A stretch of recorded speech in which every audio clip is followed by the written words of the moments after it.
السلام علیکم ناظرین، میرا نام ہے مجتبہ اور یونیک انفو میں آپ کو خوش آمدید کہتے ہیں۔ آج کی اس ویڈیو میں ہم بات کریں گے اللہ تعالیٰ کی بنائی ہوئی خوبصورت مخلوقات کے بارے میں، وہ کون کون سی ہے اور کہاں ہیں۔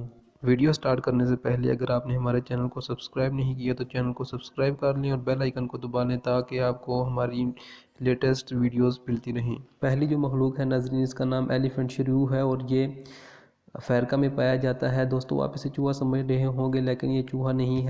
یہ جانور زیادہ تر گھاس کے میدانوں اور جنگلات میں رہتا ہے۔ اگلی جو مخلوق ہے اس کا نام مینٹس شریف ہے، جسے اردو میں انڈو بھی کہا جاتا ہے۔ یہ بحرالکال کے گرم پانیوں میں پائی جاتی ہے اور یہ سمندر کی سب سے خوبصورت مخلوق سمجھی جاتی ہے۔ یہ ایک چونٹی ہی کی قسم ہے۔ یہ اپنے اندر یہ صلاحیت رکھتی ہے کہ یہ اپنے جسم کے رنگ کو تبدیل کر سکے۔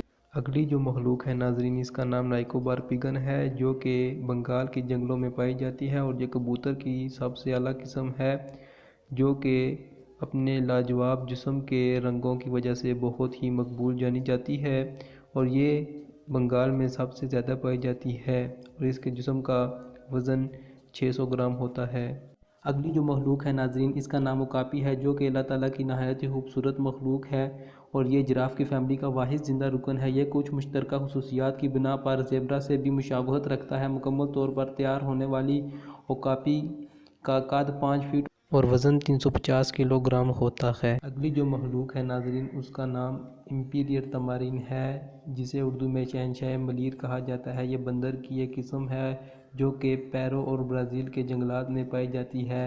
اس کی سب سے نمایاں خصوصیت اس کی سفید مونچھیں ہیں، جن کی لمبائی 7 سے 12 انچ ہے اور ایک اندازے کے مطابق یہ جانور 20 ممبر کے گروہ میں رہتا ہے۔ ویڈیو پسند آئے تو چینل کو سبسکرائب کریں اور ویڈیو کو لائک کریں۔ ملتے ہیں ایک نئی ویڈیو کے ساتھ۔ اپنا اور اپنے پیاروں کا خیال رکھیے گا۔ خدا حافظ۔